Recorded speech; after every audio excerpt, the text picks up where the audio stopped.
আগামী 5ই সেপ্টেম্বর শিক্ষক দিবস।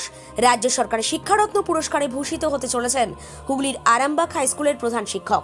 প্রত্যেক বছর শিক্ষক দিবসে রাজ্য সরকারের শিক্ষা দপ্তরের তরফ থেকে বিভিন্ন শিক্ষকদের শিক্ষারত্ন পুরস্কার দেওয়া হয়। এবছর নির্বাচিত হয়েছেন আরামবাগ হাই স্কুলের প্রধান শিক্ষক বিকাশ চন্দ্র রায়। রাজ্য সরকারের তরফে তার নাম মনোনীত হওয়ার পরই আবেগে ভাসছে গোটা স্কুল। প্রায় দেখা যায় এই স্কুলের নাম উজ্জ্বল করছে ছাত্ররা, কখনো শিক্ষকরা। বৃহস্পতিবার এই পুরস্কার পাওয়ার অনুভূতির কথা জানিয়েছেন প্রধান শিক্ষক। তিনি এই পুরস্কার পাবেন এই কথা জানা মাত্রই খুশি পড়ুয়া থেকে অন্যান্য শিক্ষকরাও। তাদের দাবি, যোগ্য মানুষের হাতেই শোভা পায় এই সম্মান। পাশাপাশি অন্য স্কুলের শিক্ষক শিক্ষিকারাও শুভেচ্ছা দিয়েছেন। আরামবাগবাসীর কাছ থেকেও মিলছে শুভেচ্ছা। বৃহস্পতিবার প্রধান শিক্ষককে সম্বর্ধনা দিতে স্কুলে পৌঁছে যান আরামবাগ পুরসভার প্রাক্তন পুরপ্রধান স্বপন কুমার নন্দী, হুগলি জেলা পরিষদের সহ সভাধিপতি কৃষ্ণচন্দ্র সাঁতরা থেকে শুরু করে বাকিরা। এই বিষয়ে আর কি জানা যাচ্ছে, বিস্তারিত রইল আপনাদের জন্য। দেখতে থাকুন নিউজ বাংলাদেশা। খুবই ভালো লাগছে। কিভাবে জানতে পারলে তোমরা? আমাদের ফোনে মেসেজ এসেছিল যে আমাদের স্যার শিক্ষারত্ন পুরস্কার পেয়েছে, সেখান থেকেই জানা। এই যে আরামবাগ হাই স্কুল সম্পর্কে জানো? মানে এইটে বড় কি নাম তোমার? কঙ্কন মানে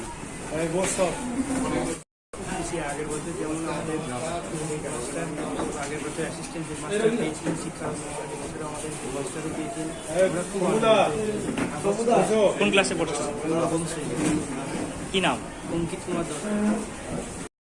এবছর মানে 2024 পশ্চিমবঙ্গ রাজ্য সরকার কর্তৃক আমি শিক্ষারত্ন পুরস্কার সম্মানটা পাচ্ছি।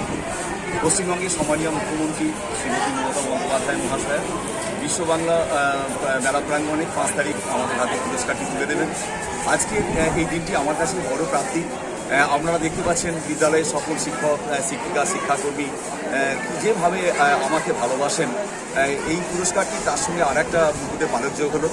আমার স্নেহের ছাত্রছাত্রী, অভিভাবক অভিভাবিকা সকলেই খুব আপ্লুত। কিভাবে জানতে পারলেন?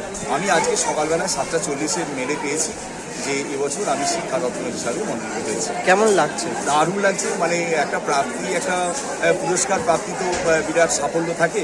আর সারা বছর এই পুরস্কারটা আমরা পেয়ে থাকি। মানে আমাদের বিদ্যালয়ের সম্মানীয় সকল ছাত্ররা যারা মাধ্যমিক উচ্চ মাধ্যমিকের কৃতিত্বের সঙ্গে রাজ্যে মেধা তালিকায় থাকে। এবছর নিট ইউজি নিট পিজিতে আমাদের মোহাম্মদ শাহিদ, এমডি শাহিদ, তারপরে সোমশুভ্র কর্মকার ও মেডিকেল চান্স পাচ্ছে। এছাড়া আমাদের অভিক ভট্টাচার্য, শুভম সিনহা সবাই নিট পিজিতে পাচ্ছে। অর্থাৎ সারা বছরই আমাদের এই সাফল্য থাকে। এটা আর একটা নতুন সাফল্য। স্কুলের ছাত্রছাত্রীদের উদ্দেশ্যে কি বলবেন? আমার স্কুলের ছাত্রছাত্রীরা অত্যন্ত শৃঙ্খলাপরায়ণ, শুধু মেধাবী নয়, শৃঙ্খলাপরায়ণ এবং সংস্কৃতি মনস্ক। আরামবাগ হাই স্কুল মানে সারা পশ্চিমবঙ্গ বা সারা দেশের মধ্যে একটা স্থান করে নিয়েছে এই কারণেই। এখানে যেমন পঠন পাঠনের মান উন্নত, এখানকার নিয়ম শৃঙ্খলা সংস্কৃতি সবটাই উন্নত। আর ছেলেমেয়েরা আমার একদম প্রাণ। সকাল থেকে ওদের জন্যই আমি ভাবি। ওদেরকে জয়ফুল রানিংয়ের জন্য দেখতে পাচ্ছেন দেয়ালকে আমি কেমন সুন্দর করে সাজিয়েছি, ক্লাসরুমগুলোকে সুন্দর করে সাজিয়েছি, ওদের স্মার্ট ক্লাসরুম করেছি, এটিএল ল্যাব করেছি। অর্থাৎ ওদের পঠন পাঠনের জন্য সারা বছর ধরেই আমি চেষ্টা করে থাকি। আপনার পরিচয়? আমি বিকাশ চন্দ্র রায়, প্রধান শিক্ষক, আরামবাগ হাই স্কুল। মালতীমাতা হাইস্কিং মিল আপনাদের জন্য নিয়ে এসেছে সম্পূর্ণ ঘরোয়া পদ্ধতিতে চাতালে শুকিয়ে তৈরি কৃষ্ণভোগ মিনিকেট, ডহর, বাঁশকাঠি, মহারাজা জিরাকাঠি ও দুধেশ্বরীর মতো উন্নত কোয়ালিটির চাল। মালতীমাতা হাইস্কিং মিলে প্রোপাইটার পবন নন্দী ও জীবন নন্দী। ঠিকানা সুপারা চাদুর, আরামবাগ, হুগলি। যোগাযোগ নম্বর 7432074210 অথবা 8972452835।